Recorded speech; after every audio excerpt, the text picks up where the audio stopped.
you've heard that especially getting a lesson?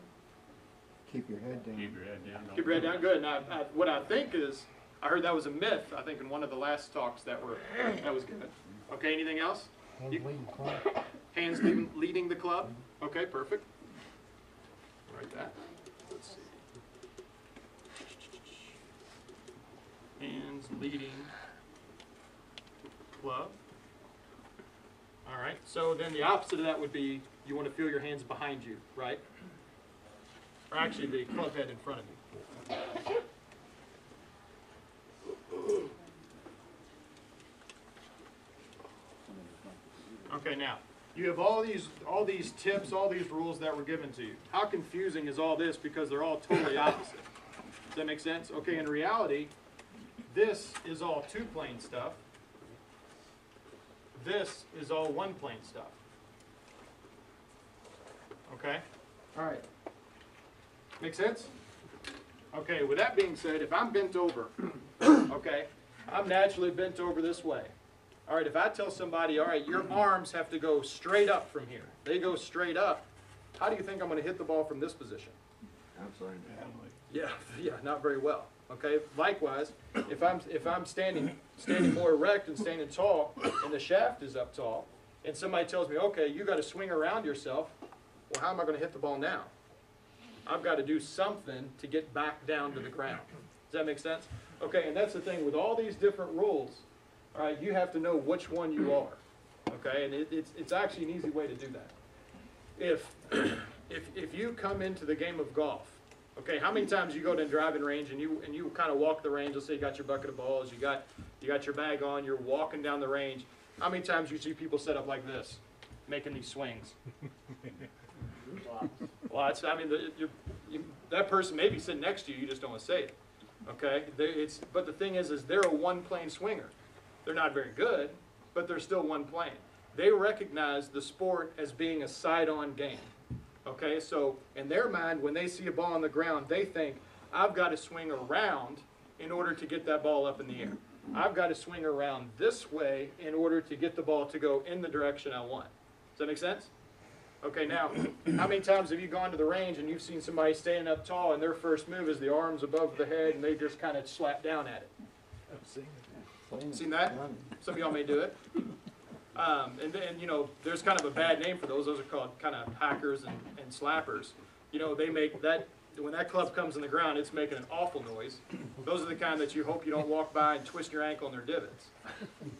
So, with that being said, that's a two-plane swing. Once again, not a very good one, but it's a two-plane swing. That person sees the sport as, I know I've got to get the ball up in the air, so I need the club to come down on the ball and help scoop the ball up.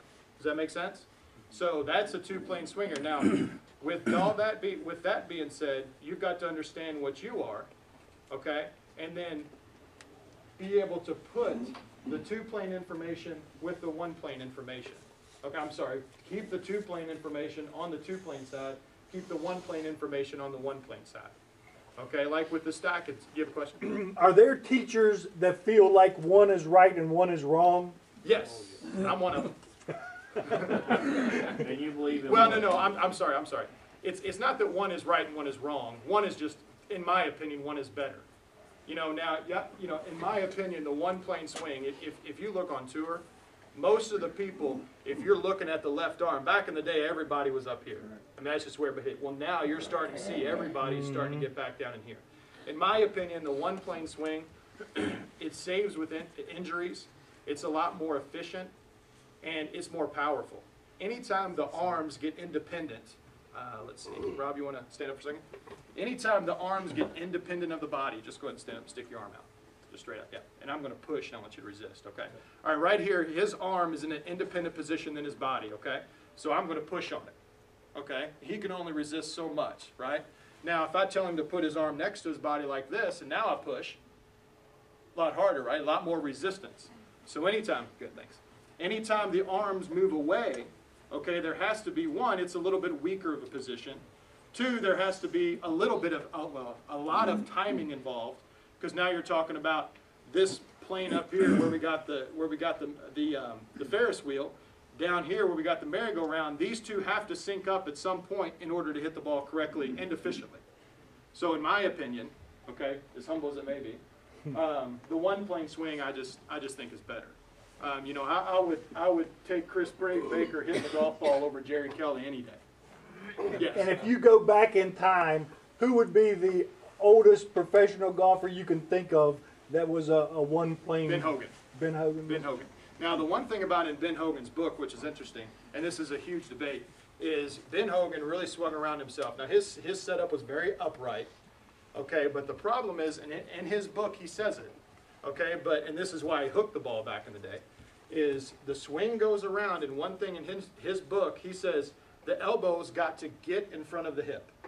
Now, anytime the elbow gets in front of the hip, all right, now in the position I am, I've got to flip. Something's got to happen down here in order for me to hit the ball. So there's your hook.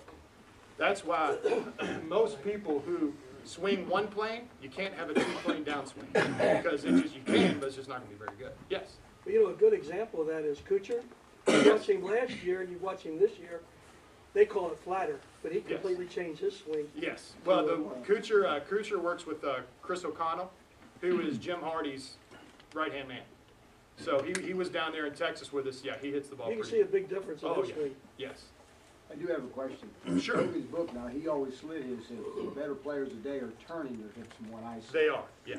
They're not, the hips are not going this way, the hips are clearing, I mean, they're turning the hips Yes, big. exactly. And the sliding of the hips is a big two-plane move.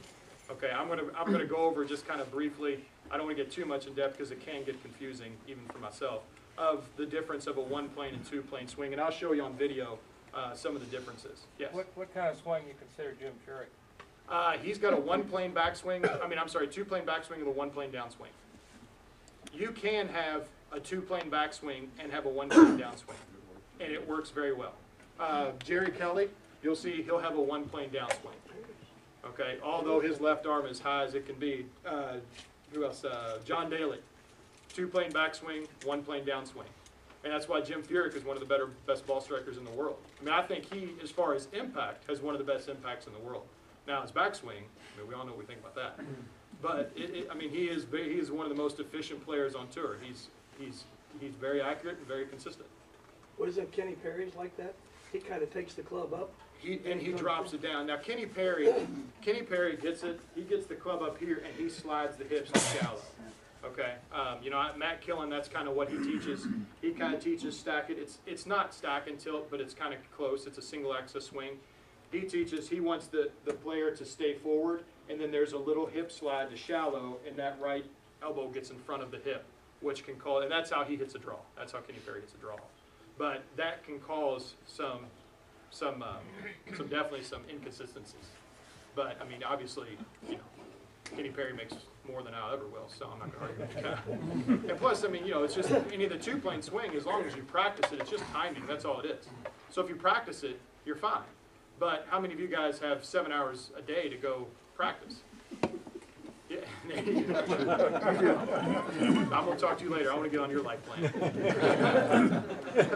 So I mean, that's the thing. There are those differences, but it is timing involved.